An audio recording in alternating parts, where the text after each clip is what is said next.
Fala pessoal, sejam bem-vindos a mais um episódio do podcast Ciência da Bola. Eu sou o João Vitor e hoje estou aqui novamente trazendo um convidado especial para a gente conversar, falar sobre futebol, e hoje a gente vai falar também de marketing esportivo, a gente vai falar sobre publicidade, patrocínios, vai ser um papo muito legal. Eu trouxe um convidado especial. Hoje o convidado é JP Saraiva, criador do canal Brand Bola, criador também do canal Mais Que 90. Então vai ser um papo muito interessante sobre esse assunto de marketing esportivo. Tenho certeza que vocês vão gostar bastante. JP, seja bem-vindo. Obrigado por ter aceitado o convite, estar aqui conversando no podcast do Ciência da Bola. Valeu demais, João. Eu que agradeço, o espaço aqui, mais uma vez, falar no Ciência da Bola. Muito legal a gente trocar essa ideia, falar um pouquinho sobre esse tema que a gente tanto gosta, e eu que agradeço aí. Vambora. Legal, a gente já fez parcerias, né? Sim. Em formato online, Várias. ali com o canal Brand Bola. Quem não segue aí, pessoal, o canal Brand Bola, @BrandBola, né? Isso, @BrandBola. Terminando aqui o episódio, vai lá no Instagram e o Mais Que 90 também. Mais que 90 também. @Mais Que 90. A gente vai falar bastante aqui sobre esses dois canais que o JP coordena hoje em dia. Você é formado em marketing, não é isso? Eu sou formado em publicidade e propaganda, especializado em gestão estratégica de marketing.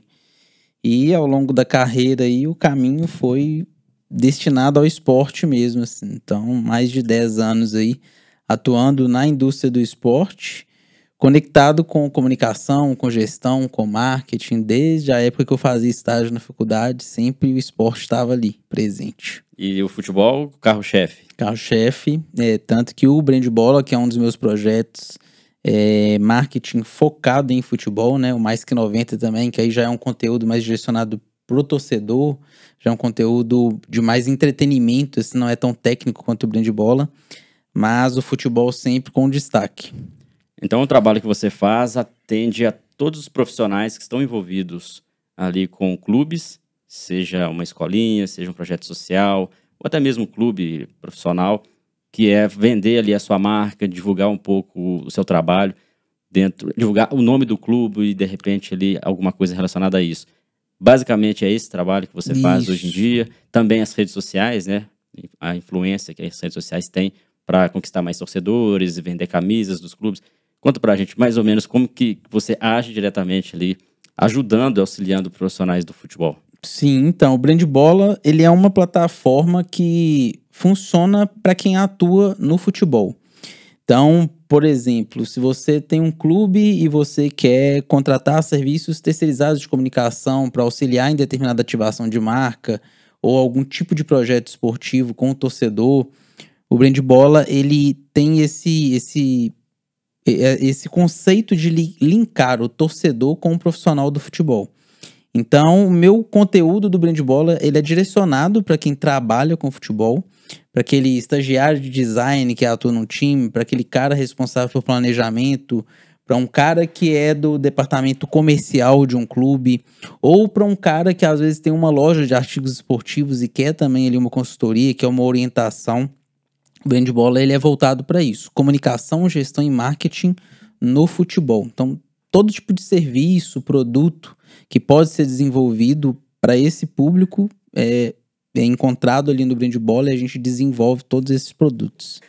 Então, diferente de alguns convidados que já passaram aqui no Ciência da Bola, que a gente trata muito do conceito ali de campo, que é o trabalho do treinador, do preparador físico, às vezes da equipe de psicologia, da nutrição, você já direciona o conteúdo para pessoas que estão mesmo trabalhando com a parte de marketing, de publicidade dos clubes. Exato. Isso é interessante porque, querendo ou não, dentro do futebol a gente tem várias áreas, né, vários setores, e é um campo de atuação, né, o marketing, que se aplica não só ao futebol, mas ao todo o contexto do esporte, como você mesmo disse, né? Exatamente. Não especificamente quem está no clube, mas lojas, né, marcas, outras instituições e até mesmo canais, né?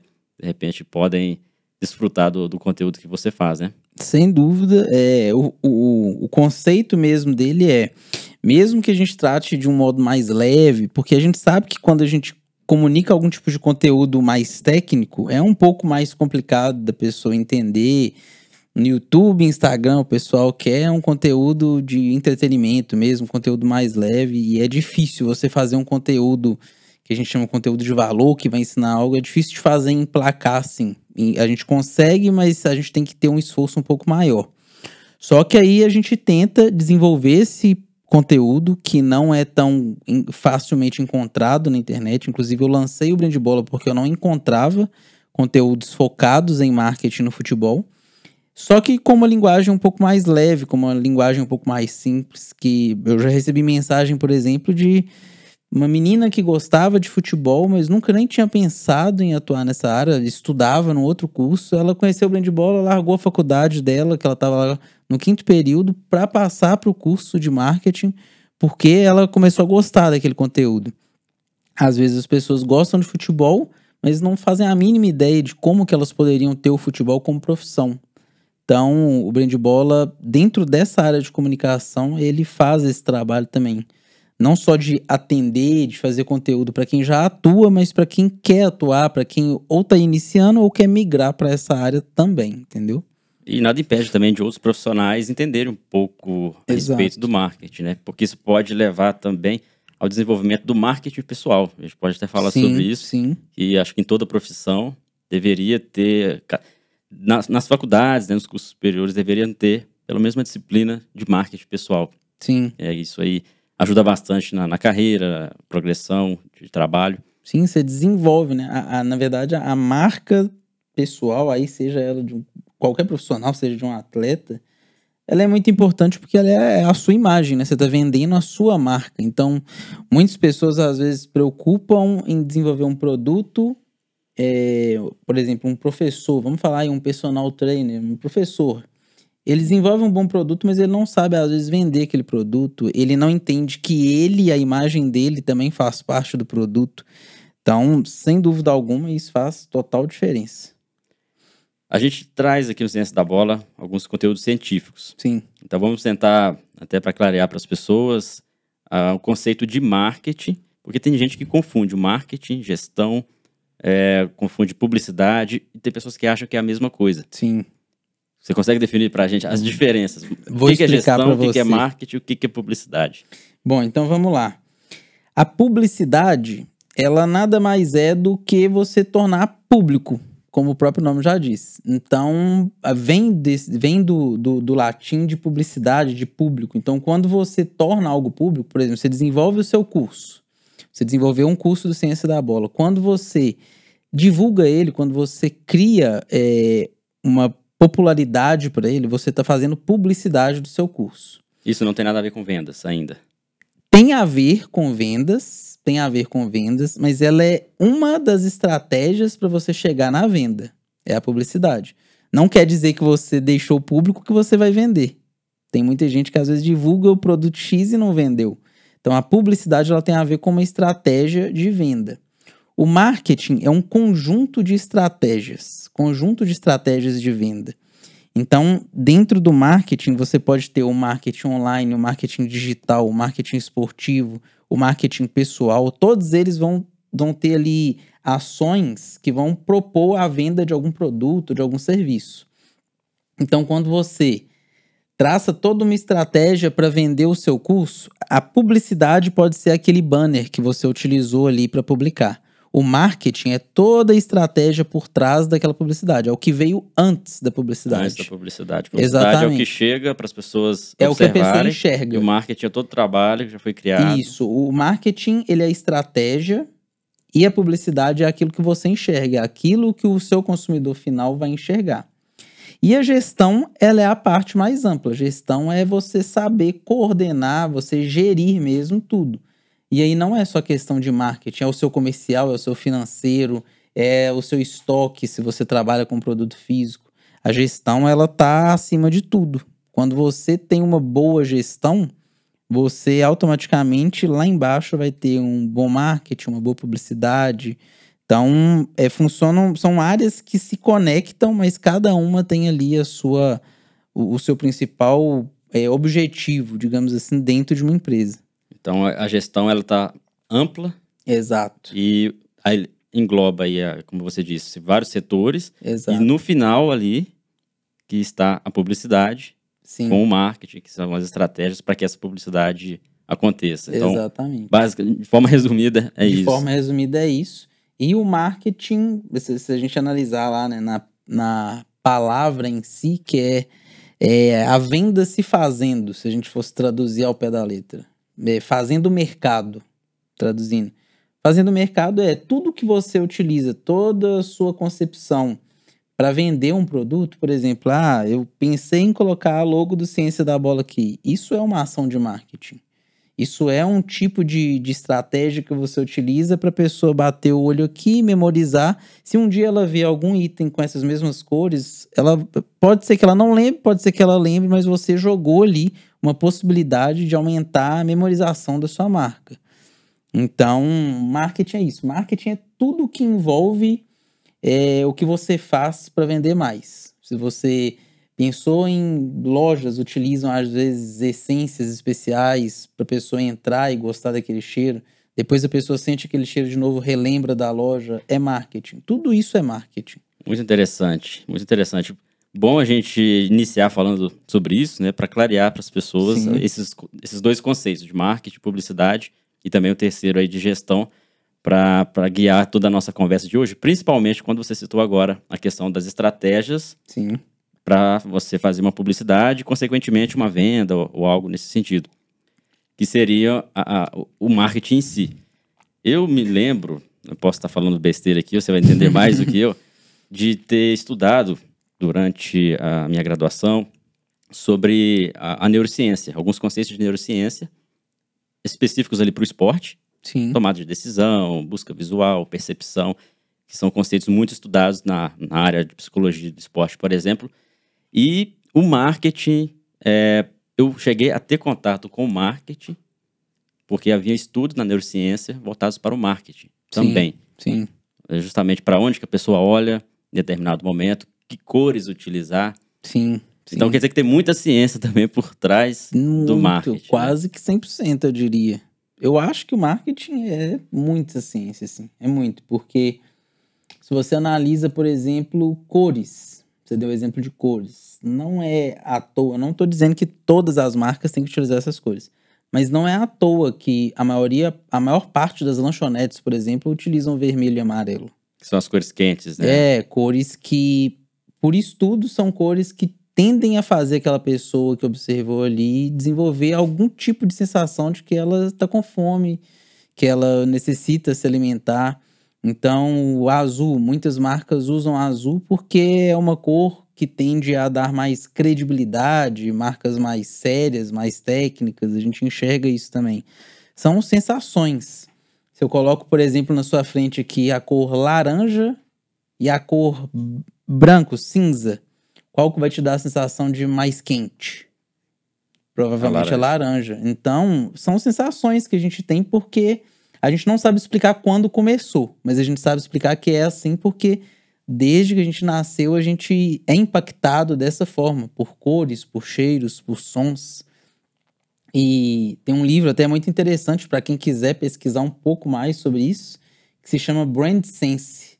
Ele cuida do marketing voltado para os sentidos. Então, por exemplo, o ronco de uma Harley Davidson, ele é patenteado, para você ter ideia. Olha só. As outras marcas de moto, elas não podem fazer uma moto produzir com aquele mesmo som. Interessante. A garrafa de Coca-Cola, quando você vê aquela silhueta, aquele contorno, você sabe que é a da Coca-Cola. Nenhuma outra marca de refrigerante pode. Cheiros. Existem lojas de moda, principalmente, que elas têm cheiros patenteados também. Cheiros que foram criados para elas, especificamente para elas. Então, assim, existem diversos fatores científicos aí que estão totalmente dentro do marketing, que fazem total diferença. Muito interessante. Até tem a questão de supermercados, parece que os produtos na altura dos olhos são os produtos mais caros, os mais baratos ficam embaixo, né? Há estudos mostrando isso. Então, levando esse contexto do marketing no esporte, principalmente no futebol, a gente sabe que clubes, por exemplo, utilizam do marketing para conseguir torcedores, né, para levar principalmente crianças, né?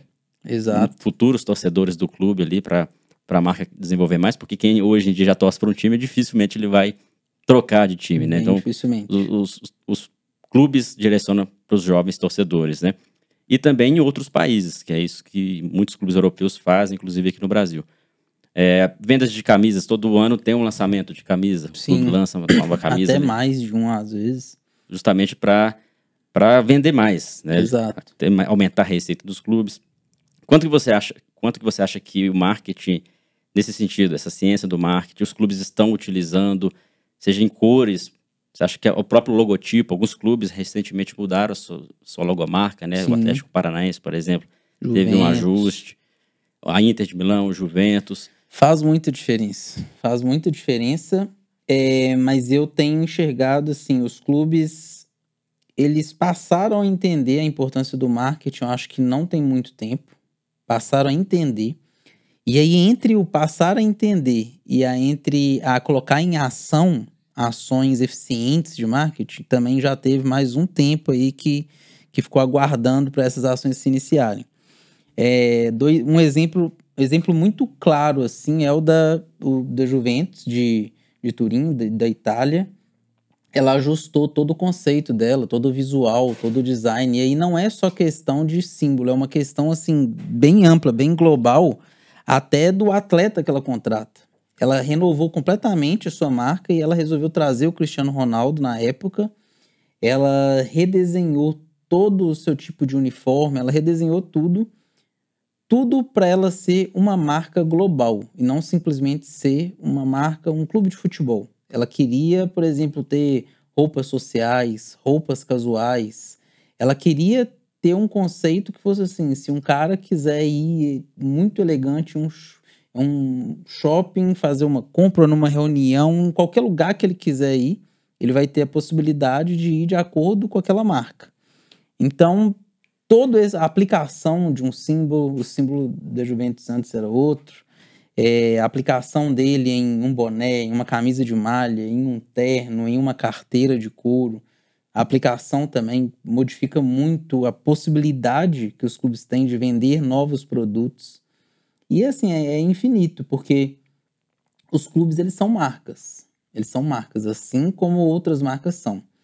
Só que eu sempre digo, eles são marcas, mas não são marcas como as outras. Porque eles são marcas, mas eles têm várias características ali que o diferenciam. Igual você já deu um exemplo.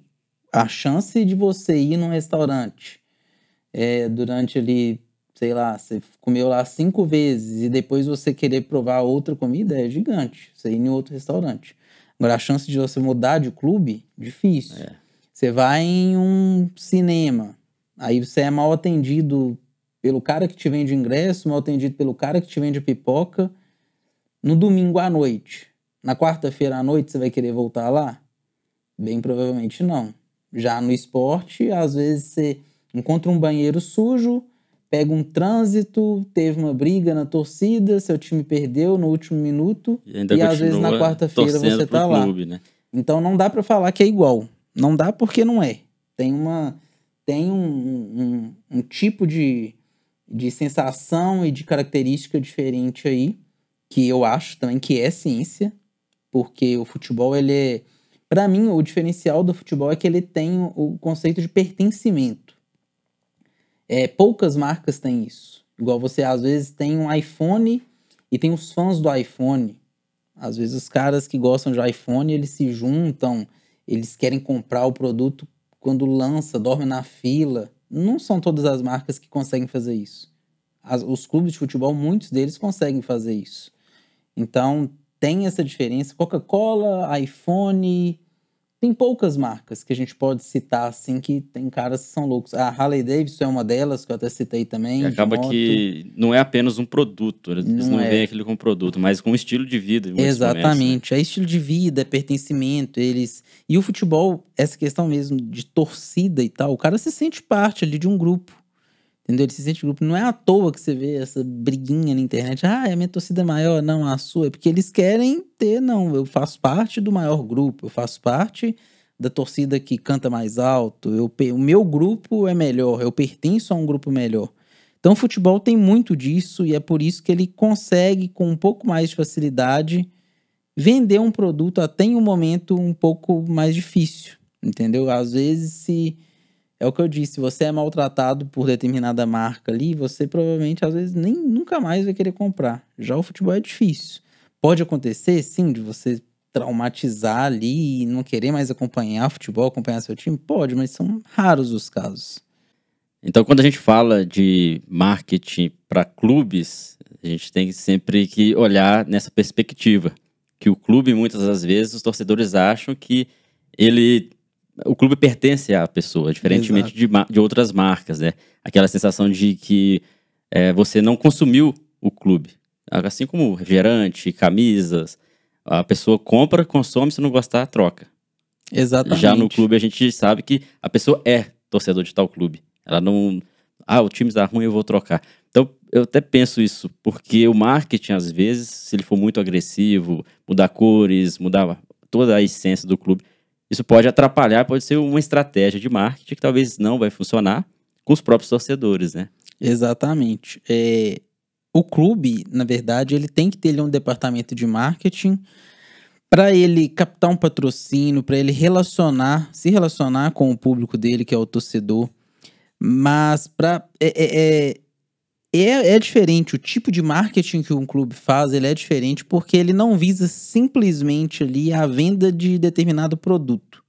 Ele visa mesmo um relacionamento. A gente vê casos aí como do Paraná Clube, 2018, eu acho que estava passando uma fase ruim. Agora a situação deles tá até pior, mas naquela época ele estava, acho que na segunda divisão, e ele não estava vencendo, e aí o próprio social media do Paraná faz meio que uma carta aberta, publicando, pedindo desculpas pro torcedor pelo resultado em campo.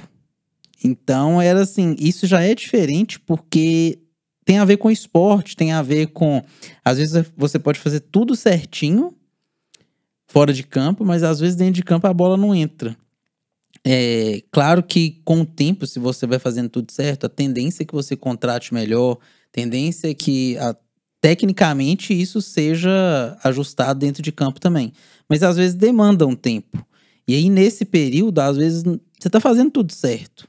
Às vezes você contratou os caras bons, você tá fazendo tudo, as ações que a torcida te pede, você propõe, só que a bola não entra, às vezes não encaixou ali tecnicamente o time. E aí você precisa de ter um jogo de cintura ali para explicar isso, porque é diferente, às vezes você tem um produto, você vende bonés. Bonés você tem ali uma lógica, um processo. E o futebol é um jogo, e jogo não é só lógica. A gente vê casos aí de, às vezes, um time que foi atacado o jogo inteiro, uma bola falhou ali, foi lá, fez um gol, acabou. E não é a lógica, não é, tipo, teve seu mérito ali de não tomar o gol e de... É porque às vezes não depende só do mérito daquele time, depende às vezes da fraqueza do outro. E quando você trabalha com outros tipos de produtos, você não depende você não tem que vencer nenhum outro para vender seu produto.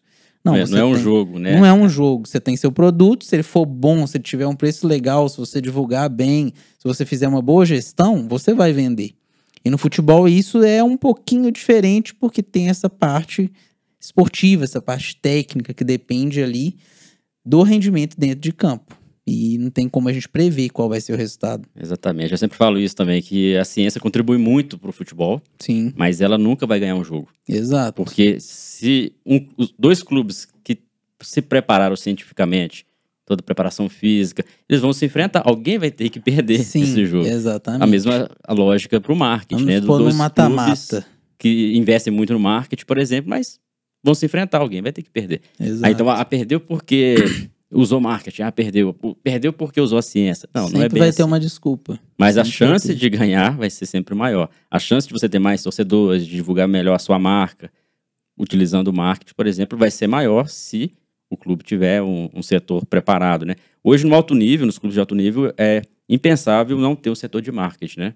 Não tem como. Não tem como porque os clubes precisam de um setor de marketing para discutir uma cota de TV, para captar um patrocínio, para se relacionar com o torcedor, para comunicar ali nas mídias sociais os resultados, as notícias, as novidades do clube. gerar conexão entre os patrocinadores e os torcedores. Então, o clube ele não consegue sobreviver hoje se ele não tiver um bom departamento de marketing. Ele precisa disso. Ele não pode só pensar na parte técnica ali e pronto. Ah, não. Importante é bola no gol. Tá, só que você tem que transformar essa bola no gol, você tem que rentabilizar ela. Se você só tiver um bom time ali dentro de campo, até determinado momento você vai conseguir segurar a onda, mas depois você vai precisar de profissionais para fazer esses bons resultados serem convertidos em mais patrocínio, em mais dinheiro, que automaticamente vai convertendo em atletas melhores, uma melhor estrutura para aqueles atletas. É uma engrenagem que funciona com todo mundo. Não adianta você ter só um departamento de marketing bom e não ter um time dentro de campo bom, mas não adianta também você ter um time dentro de campo bom se você não consegue trazer recursos para aquele clube para ele se manter. Porque uma hora o time tem baixa, uma hora a estrutura do clube está ali no limite, ela precisa ser melhorada para eles manterem aquela mesma performance. Então, tudo isso impacta diretamente no clube. A gente vê muitos os clubes europeus conquistarem torcedores. Hoje, por exemplo, há 20, 30 anos, a gente não tinha tantos jogos do futebol europeu de tão fácil acesso, em vários canais sendo transmitidos aqui no Brasil. Sim. E isso a gente vê, resultado, crianças, quem está assistindo a gente, está ouvindo, sabe bem disso, quem trabalha com crianças, vestindo camisas de PSG, de Real Madrid, de Barcelona, coisas que no passado a gente não via isso. Exato. É uma estratégia de marketing para conseguir torcedores, para expandir a marca, não só aqui na América do Sul, mas na África, na Ásia, na América do Norte. Você acha que na Europa eles estão mais à frente também nesse sentido, na questão do marketing? A gente sabe que os atletas, os melhores estão lá, né? O poder financeiro dos clubes maiores estão lá. Então, com isso, consequentemente, esse bom marketing é reflexo desse belo trabalho que eles fazem? Sem dúvida. É porque eles contratam os melhores atletas, então eles se preocupam com dentro de campo, mas eles também, pelo menos até o momento, eles se preocupam mais com essa parte de fora também. O Brasil se desenvolveu demais assim nos últimos anos. Se a gente analisar aí o período pré-Copa do Mundo aqui de 2014 e pós-Copa, já mudou muito, melhorou demais, mas ainda tem muita coisa a ser melhorada, assim. Na Europa, claro que tem suas falhas também, eu já até contei isso, caso de que eu fui visitar lá o estádio do PSG e o estádio estava fechado porque não era verão. E eles disseram que só abria para turista no verão, para fazer o tour. Falei, pô, como que uma das capitais que mais recebe turistas no mundo contrata jogadores como Neymar, Cavani, porque quer se tornar uma marca mundial, uma marca global, quer ganhar uma Champions League. Como que eles abrem para tour somente em uma estação do ano? É uma falha de planejamento, é uma falha de estratégia. Se você quer se tornar uma marca global, você tem que estar preparado para receber novos torcedores ou somente turistas o ano inteiro. Ou então, uma fase ali do ano você não recebe, beleza. Agora, só receber turista uma época. Então, eles falham também. Mas se a gente pegar proporcionalmente assim, acho que eles se preocupam mais. Tanto que eles conseguem meio que dominar o território asiático e africano. Portugal, por exemplo, sempre esteve lá no topo de clubes com maior número de sócios torcedores. Eles criam, mas essa parte de sócio torcedor, ela é muito antiga na Europa, muito antiga. E ela é super nova no Brasil. Até certo tempo atrás não existia sócio torcedor no Brasil. Pô, a gente está falando de anos 2000 para cá. E na Europa isso já é antigo. Aqui no Brasil você tinha que ir lá, comprar o ingresso e pronto. Ou não, na Europa às vezes é até difícil de você comprar o ingresso, porque eles realmente priorizam quem tá ali com o clube sempre, quem tá pagando mensalmente ali a sua carteirinha de sócio. Então tem jogo que é só sócio que vai conseguir ir. E dependendo da categoria, nem são todos os sócios que conseguem ir. Porque às vezes tem um estádio lá com 80 mil pessoas. E tem mais o clube tem sócios 120 mil pessoas. Então, é por isso que o número de sócios que tem acesso, né, ao ingresso ali tem que ser um número reduzido mesmo. Como se fosse aqui em BH, por exemplo, o Galo Nave, que é o sócio torcedor do Atlético, tem lá, eu acho que é o Galo Black, se eu não me engano, uma modalidade. Ele tem que ser limitado mesmo. Porque Porque imagina, você fala assim, não, todo mundo que é Galo Black tem acesso ao jogo, tipo, qualquer jogo. Você pode ter um jogo aí que o acesso vai ser para 30 mil pessoas só e que todos vão querer isso. Você não pode ter 30 mil Galos Black ali. Então, tudo isso tem que ser pensado, mas que o futebol brasileiro vem evoluindo bastante nisso, não tem dúvida. Ainda, na minha visão, ainda está um pouco atrás, muito atrás dos Estados Unidos e atrás da Europa, mas está se desenvolvendo. E quando a gente fala de marketing, não é só o clube, porque a gente tem que pensar nos campeonatos. Exato. Por exemplo, hoje em dia, se perguntar para uma criança qual que é o melhor campeonato do mundo, eles vão falar que é a Champions League. Bem provavelmente. Não vão falar que é o Campeonato Brasileiro. Não.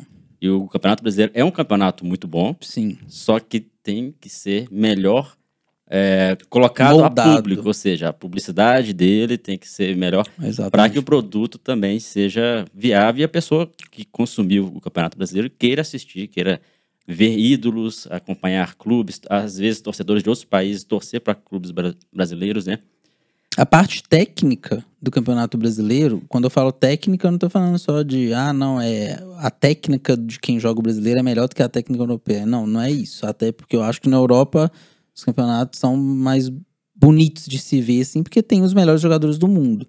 Mas eu falo de o que torna um jogo interessante não é quando você pega um time da Série A jogando com um time que nem tem divisão, que você meio que já prevê o resultado que pode acontecer. É quando você pega duas equipes fortes, que aí você fala, olha, isso vai ser um jogão. E com jogadores, o PSG e o Real Madrid, né? É o Barcelona e o Liverpool. É isso que torna forte. E isso o futebol brasileiro, o Campeonato Brasileiro tem. O Campeonato Brasileiro é um dos poucos que, quando ele começa, você pode chutar pelo menos uns 6, 7 clubes ali que tem a possibilidade de ser campeão. Então, tipo, se você tem um campeonato que dentro de campo ele já é imprevisível, isso é ótimo. Isso já é meio caminho andado para você tornar aquele produto interessante, atrativo. Ninguém quer ir num jogo que já sabe o resultado. Ninguém quer ir num jogo que não tem emoção nenhuma. Então, você, por exemplo, não tem como falar, italiano, espanhol são ruins. Não, mas são sempre os mesmos clubes que são campeões. Então, é como se Real Madrid, Barcelona e Atlético de Madrid disputassem um campeonato e o restante disputassem outro campeonato. São objetivos totalmente diferentes. Inter, Milan, Roma e Juventus disputam um campeonato, todos os outros. No Brasil, não. No Brasil, você tem pelo menos uns 6 ou 7. Ou seja, você tem um número maior de clubes que brigam ali em cima. Ainda existe essa possibilidade. E, além disso, além do espetáculo do jogo, o que também chama atenção para que essa marca do campeonato seja vendida é o horário da transmissão dos jogos. Exato. Muitas das vezes o Brasil peca nesse sentido, né? No horário de transmissão. A própria violência nos estádios. Recentemente a gente está vendo aí coisas absurdas acontecendo, não só no Brasil, mas em outros locais. Isso desmotiva uma criança, por exemplo, a querer ir no estádio. Sim.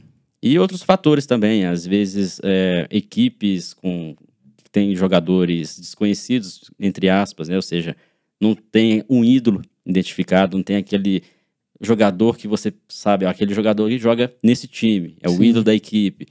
Isso é raro. Erros na gestão do clube que ocasionam, às vezes, rebaixamentos, problemas, né? Nesse sentido que, no final das contas, o campeonato em si, às vezes, perde credibilidade no sentido de vender essa marca. Exato. E aí abre espaço para quem? Para outros campeonatos que são mais atrativos, que é a gente vê essa próxima geração consumindo muito futebol europeu. E assim, muitos torcedores do futebol europeu. Aí eu penso até que ponto isso pode prejudicar, inclusive, os clubes brasileiros. A gente vai entrar daqui a pouco no assunto específico dos clubes empresa. Uhum. Principalmente agora com vários clubes do Brasil de Série A e de Série B sendo SAF. Mas até que ponto você acha que esse marketing, esse espaço que ficou aqui no futebol brasileiro está sendo assumido pelos clubes europeus pode atrapalhar os clubes brasileiros no sentido de torcida, de espetáculo?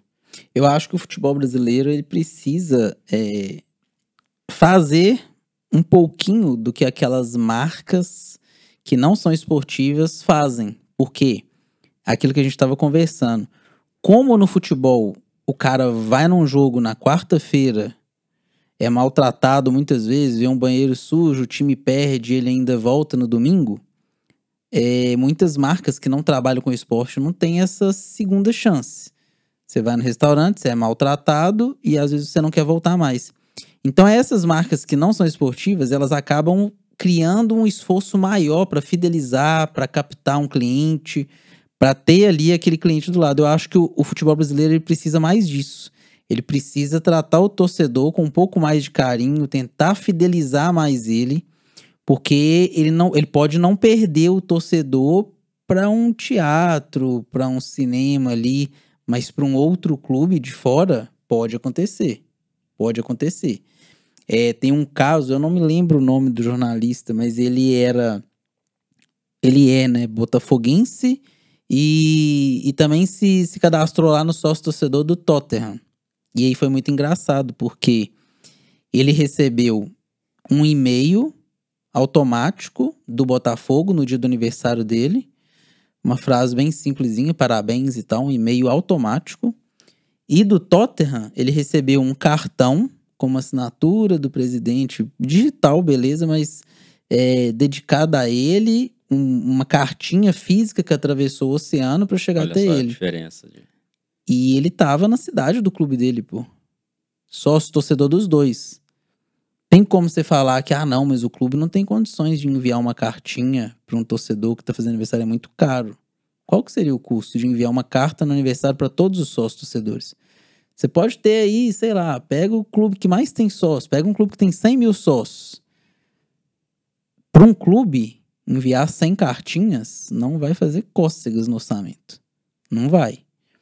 Tanto que, aí eu não tô comparando orçamentos falando, europeu, brasileiro, não. Eu tô comparando postura. Você citou até o Botafogo, mas não é a especificidade dele, né? Não, de qualquer clube brasileiro.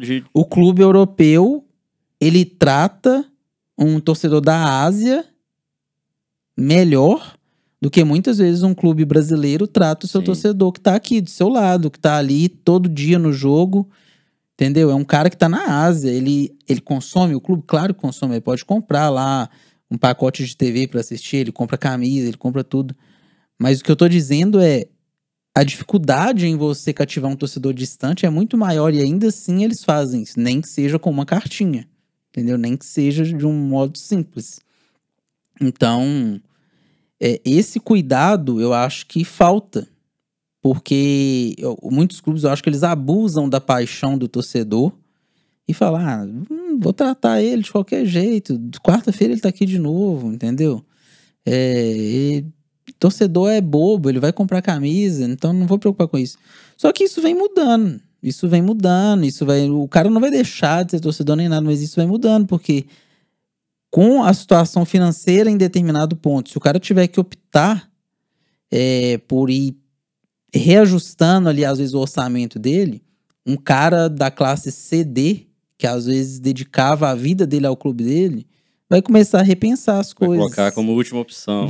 Ele vai ter. E esse é outro ponto. Muitos clubes colocam o ingresso num preço no teto, sendo que o torcedor que... Muitas pesquisas comprovam isso, tá? O torcedor que às vezes é da classe mais baixa, ele até consome mais. Ele gasta até o que ele não pode. Entendeu? Ele gasta até o que ele não pode. Por quê? Falando proporcionalmente, né? Você pega, às vezes, uma torcida do Flamengo, quantos por cento você acha que da torcida do Flamengo é da classe C, D, E? É uma grande maioria. Então, eles são uma base forte ali que consome os produtos, sócio-torcedor. Colocar só... Eu não tô falando que não tem que ter ingresso caro. Eu acho que tem que ter um ingresso caro. Para aquele torcedor que quer pagar o ingresso caro e ter um atendimento de ingresso caro. Mas não pode de jeito nenhum deixar de ter o ingresso para aquele cara que não tem condição de pagar mais do que 15, 20 reais o ingresso. Tem que ter o espaço dele também garantido.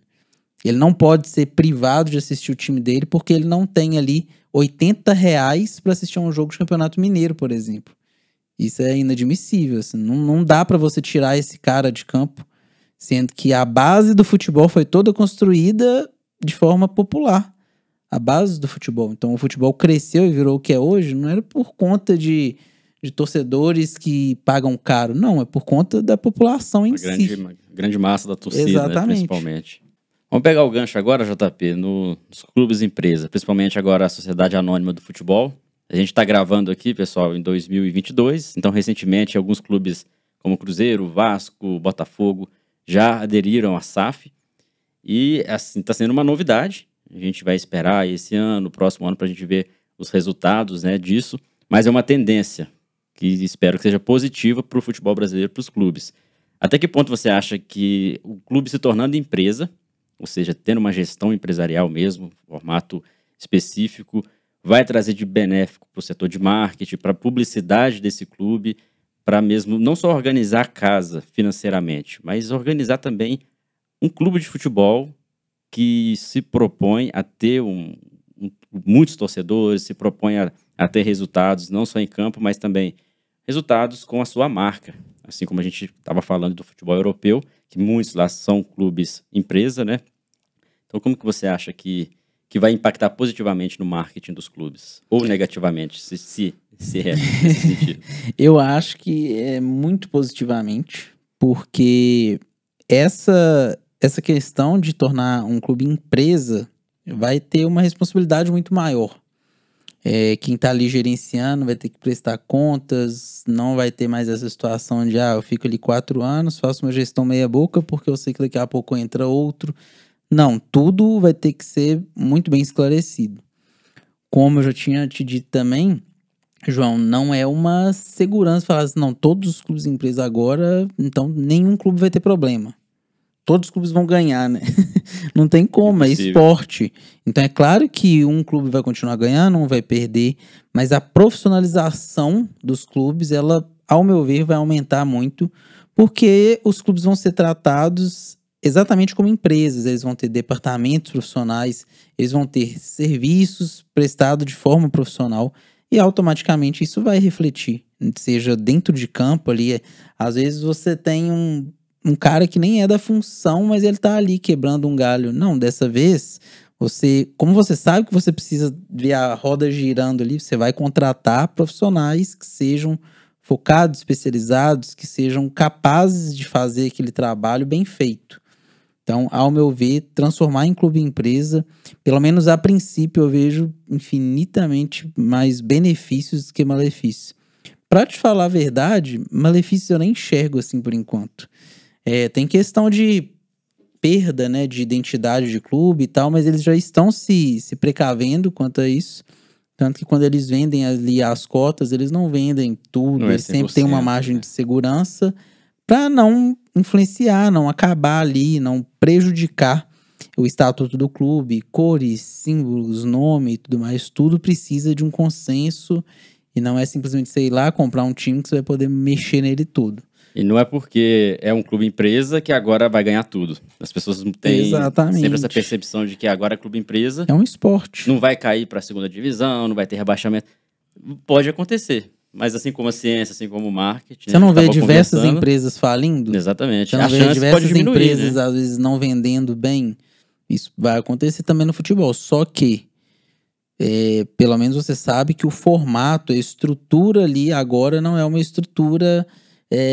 de falta de profissionalismo, de amadorismo, de às vezes um clube ali que tem um torcedor fanático pelo clube que foi se envolvendo politicamente e depois virou um presidente ou virou um diretor. Não.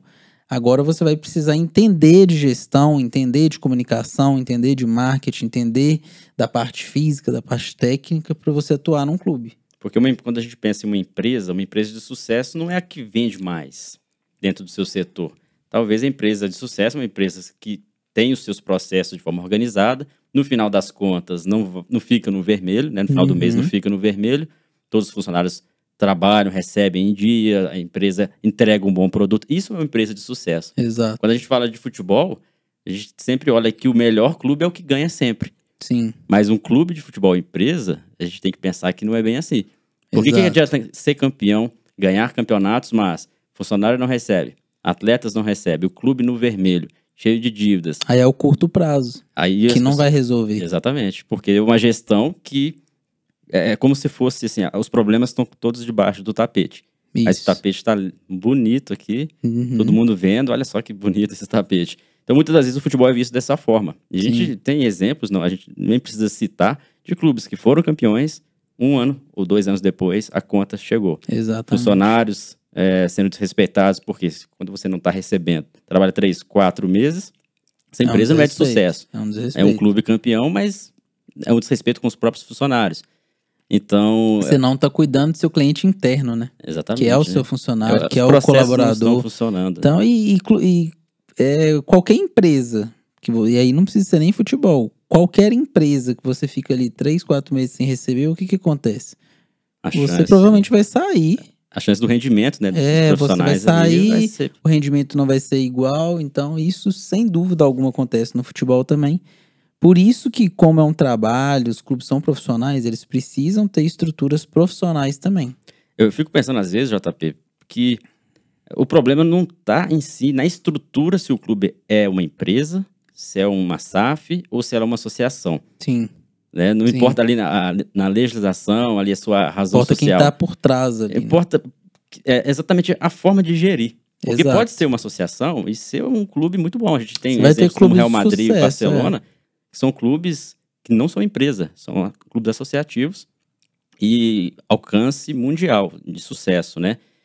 Então, talvez teve que criar uma lei, para criar uma SAF, para que os clubes pensassem, olha, a gente tem que se profissionalizar. Ser profissional também na gestão. Então, isso que a gente tem que, às vezes, parar para pensar. E não pensar, virou empresa, não, eu quero que vote a associação, não. Pois é. A gente tem que olhar de outra forma. A ideia é que um clube...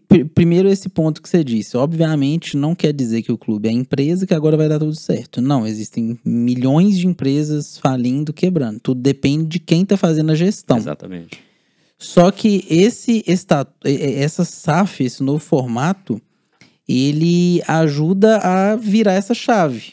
A chave do profissionalismo no futebol. A chave do que o que acontecer nesse clube vai ter que ter conta prestada, vai ter que ter... O que a gente espera que vire, exatamente, né? Porque não adianta essa é a ideia, ter né? gestores que essa é a ideia. não sejam profissionais. Porque se for ali só para mudar o nome, para ter esse trabalhão todo de... Os clubes agora estão tudo recadastrando, né? Os atletas na nova empresa. Pra nada, aí não faria nem sentido. Trocar 6 por meia dúzia, né? Aí era melhor continuar do jeito que tá. Mas eu confio e acredito nisso, até porque no final das contas, eles vão perceber que com o profissionalismo vai ter uma receita maior. E no fundo, o que todo mundo quer é isso, uma receita maior. Exatamente. Um clube sendo amador, ele tem uma receita menor. Ele sendo profissional, ele tem uma receita maior. Então, são 2 caminhos aí que você pode trilhar. Bom, a gente vai mudar um pouco de assunto, até estamos caminhando aí próximo para o final do episódio.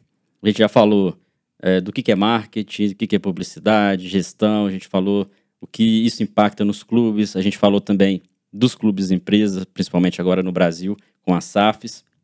Um assunto importante que a gente não pode deixar de falar é sobre o marketing dentro do esporte para pessoas e clubes de base, ou escolinhas, ou projetos sociais. Sim. Que não tem tanto investimento quanto um clube de ponta, um clube profissional, né? E também o marketing dos próprios profissionais que trabalham no esporte, o marketing pessoal. Então, você com a Brand Bola atende pessoas que estão em clubes, né? Pessoas em escolinhas, projetos. O que a gente pode aproveitar do marketing esportivo nestes cenários? Na verdade, as possibilidades são infinitas, assim. Eu já atendi atleta, quadra de esportes, e todos eles possuem pontos em comum, estratégias que você pode utilizar em todos eles, mas possuem também estratégias únicas. Por exemplo, eu já atendi quadra de futebol que ela tinha ali os seus espaços de propriedade comercial. Então, se você era uma marca e você queria atingir aquele público, aqueles, por exemplo, aquele pessoal que aluga quadra e que joga todo final de semana, ou que joga todo dia à noite, toda quarta-feira à noite, por exemplo. Se você tem algum tipo de produto ou serviço e você visa alcançar esse público, ver que aquele público é interessante, você poderia anunciar lá nessa quadra. É um patrocínio, no caso. É um patrocínio, é uma propriedade comercial da quadra. Então, é o que a gente enxerga no futebol. Às vezes em um backdrop, que é onde ali o atleta tá dando entrevista e atrás tem a marca também. Então, marketing e comunicação tem muito a ver com criatividade. Você poderia ter um patrocínio aí no seu microfone, por exemplo, nesse momento. Porque quando você tá falando, aqui é uma das partes que mais aparece ali naquela câmera. Então, Fica até a dica aí, pessoal. Você tá assistindo, tem uma empresa que quer divulgar aqui no Ciência da Bola. patrocínio Ciência da Bola. Exatamente, a Ciência da Bola, o Brand Bola também, ó. Seja sempre bem-vindo. Então é isso, porque se é um espaço que traz visibilidade e se é um público que tem determinado interesse em algum produto ou serviço, por que não apresentar esse produto? Mas aí vai muito da criatividade, vai da estratégia que você usa. Atletas ultimamente têm feito, com as mídias sociais, né, eles têm feito publicidade e patrocínio assim, de forma absurda. Por quê? Porque geralmente eles têm muito Instagram, eles têm um público ali que é um público bem estruturado, às vezes um público de torcedores que gosta de acompanhar a carreira do atleta, a vida do atleta e que às vezes se influencia muito pelos produtos que o atleta utiliza. Então, todas as marcas esportivas, seja uma escolinha de futebol, seja uma quadra, seja um clube de futebol amador, seja uma marca de materiais esportivos, todas elas podem utilizar diversas estratégias técnicas para alcançar mais pessoas, para alcançar um público segmentado, um público que vá consumir o produto delas. Que não falta estratégia para isso. Já se foi a época, então, de que no futebol, ali um clube de bairro, um clube de várzea, por exemplo, vai atrás de um empresário ali da região só para colocar a logomarca, estampar aqui no peito. Já se foi essa época, né? Sim, hoje tem outros, continua... principalmente com redes sociais, né? Exato. O alcance pode ser maior. O patrocínio, esse, né, o principal da camisa, que se chama Master, ele continua sendo importantíssimo, ele continua tendo uma visibilidade anormal, assim. Mas existem... Mas não só, né? Não só ele, existem infinitas possibilidades. Clubes, vou te dar um exemplo. Tem o Espartano de Rodeiro, que é uma cidade de Minas Gerais. Eles têm mais de 1.000 sócios torcedores. E eles são... Não é um clube profissional, né? Não é um clube amador. Ou seja, eles já têm uma base muito interessante, muito fiel, maior do que vários clubes gigantes de Minas. Gigantes que eu falo no sentido de disputar já uma Série B ou já ter disputado uma Série A, como Uberlândia, Vila, Tupi. Eles conseguiram um número maior de sócios. Ou seja, eles têm o potencial de divulgar, de entregar, às vezes, bons resultados para uma marca que patrocine eles. E aí você consegue perceber que, muitas vezes, não é estar em uma cidade gigante. Não é ser somente um clube gigante. Mas é você ter uma gestão profissional. Às vezes, eles conseguiram façanhas lá que clubes, como o caso do Tupi em Juiz de Fora, Uberlândia em Uberlândia, que são duas cidades enormes, não conseguiram ainda. Então, você percebe, não é somente quem faz, mas é o que faz, como faz. Entendeu? Exatamente. Outra dica importante você tem para profissional, para o marketing pessoal, um profissional que trabalha numa escolinha, um treinador ali de base, ou um preparador físico, que ele quer divulgar seu trabalho para subir, de repente, para outro nível, para outro patamar, para ir para um clube de ponta, para um clube de Série B, de Série A, ele mesmo se vender, né, como profissional. Sim. Quais dicas você acha interessantes, principalmente hoje em dia? Tem muita gente que tem ali o seu Instagram, tem ali o seu canal no YouTube, tem alguma rede social, mas às vezes posta coisas que não conectam com aquilo. Ao invés de trazer coisa positiva para ele como profissional, tira a credibilidade. Eu acho que é justamente isso, é pensar em conteúdos, estratégias, posturas que tragam credibilidade. Não quer dizer que ele vai ter um professor de educação física, vai ter que ficar engravatado, não, mas ele tem que ter uma postura profissional. Ele tem que mostrar ali o seu dia a dia de trabalho, a forma como ele trabalha, o que ele valoriza, quais resultados que ele traz, seja para uma performance de um aluno, ou seja para a parte física. Às vezes ele é um professor de educação física e ele tem bons clientes, bons resultados aplicados em clientes também. Então, ele tem que se posicionar como um profissional. Quando a gente fala se posicionar como profissional, é pensar nos conteúdos que ele publica, pensar na forma que ele publica esses conteúdos, ter um design legal, ter um cronograma de conteúdos interessante. Por quê? Querendo ou não, muitas pessoas hoje conseguem vender por conta dessa imagem que elas colocam nas redes. Então, às vezes, é uma pessoa muito qualificada, muito com trabalhos assim, sensacionais, mas às vezes ela não consegue se vender. Ela não consegue passar ali, através da imagem, de fotos, vídeos, conteúdos, tudo aquilo que ela sabe, tudo aquilo que ela tem para oferecer. Então é isso, é pensar mesmo na parte profissional. Muitas vezes esse tipo de profissional, ele não vai ter tanta noção. Às vezes ele não estudou marketing, ele não estudou publicidade, propaganda, não estudou. Então, às vezes, ele vai ter que recorrer a algum profissional da área para prestar uma consultoria, uma mentoria, para ajustar ali, trabalhar junto com ele a imagem dele. E com o tempo ele vai pegando, ele vai entendendo como funciona e aí ele tá pronto. Você vê os melhores jogadores, os maiores profissionais, eles têm pessoas ali para fazer uma assessoria. Por que uma pessoa que nem é um dos melhores do mundo não vai ter? Ele necessitar, pode ser que ele não tenha condição naquele momento, mas assim que ele tiver, é interessante ele investir nisso. E aí a parte básica mesmo, começa com o modo dele se comunicar, o modo dele se vestir, o tipo de linguagem que ele utiliza, tudo isso vai ser de acordo com o público que ele quer atingir. Se você faz conteúdo para um público infantil, determinado tipo de linguagem vai ser melhor. Agora, se você quer o público adulto, já é outro tipo de linguagem. O público idoso é outro tipo. Então, não adianta você querer conversar com o público infantil como se você estivesse conversando numa bancada de faculdade, de doutores ali te avaliando. Tudo é contexto e, principalmente, o público que você quer atingir.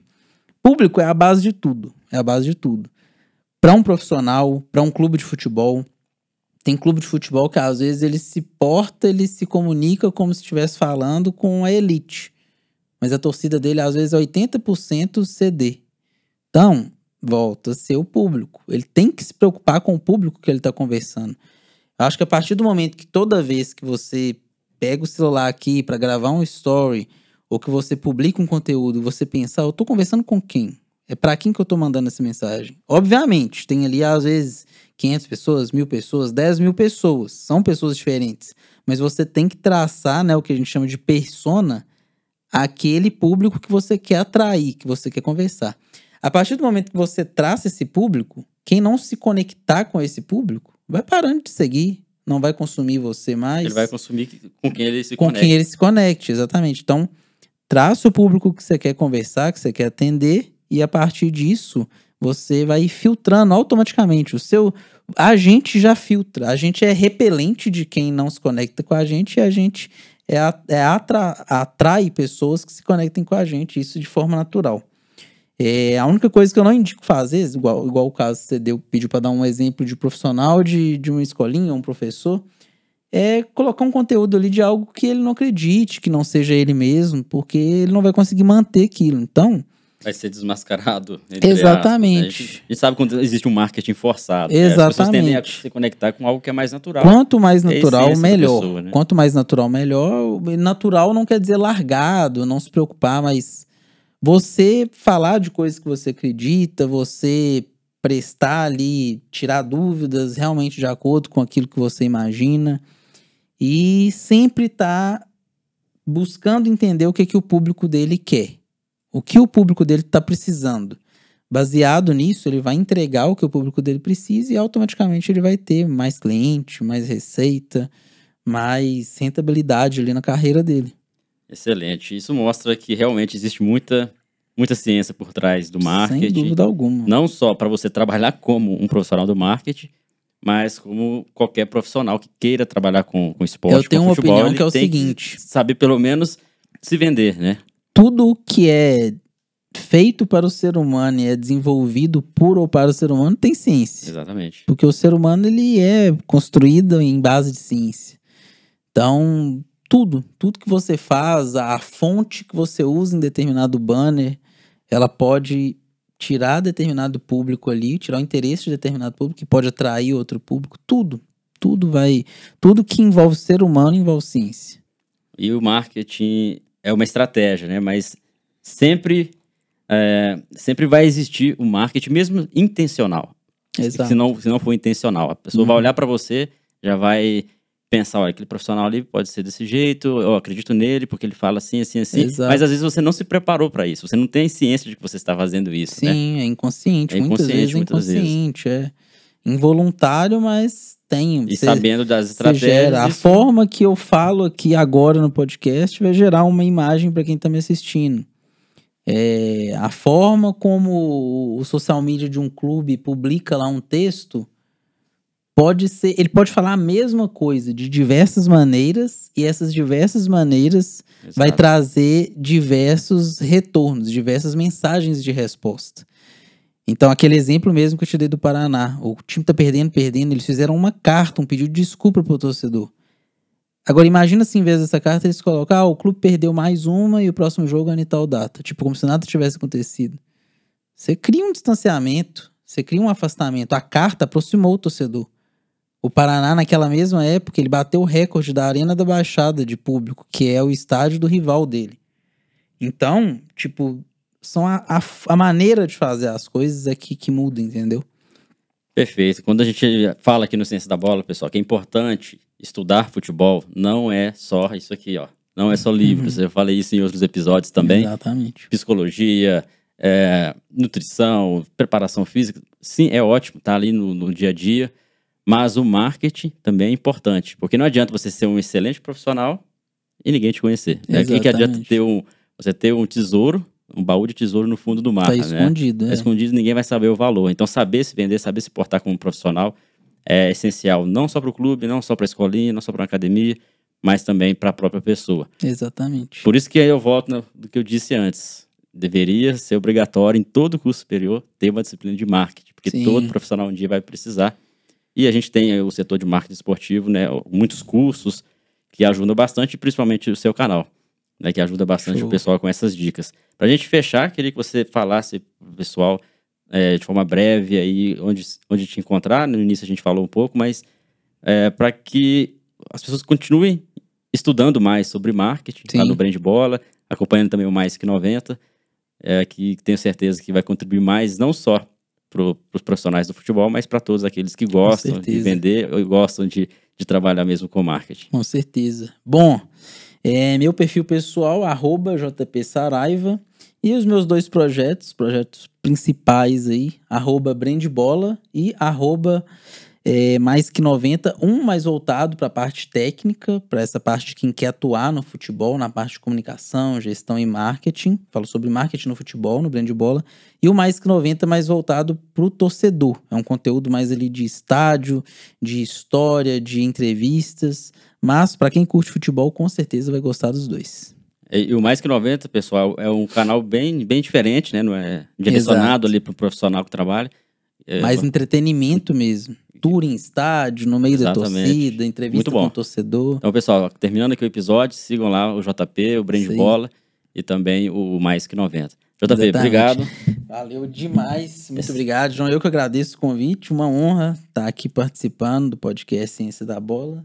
Sempre que precisar, tamo aí, conta comigo e parabéns mais uma vez pelo projeto. As portas estão sempre abertas aí, com certeza vão ter outras oportunidades. Valeu demais, João. Pessoal, obrigado pela audiência de vocês. Hoje um papo excelente, né? Espero que vocês tenham gostado. E semana que vem, um outro convidado aqui pra gente trocar mais conhecimento. Beleza? Grande abraço a todos e até o próximo episódio.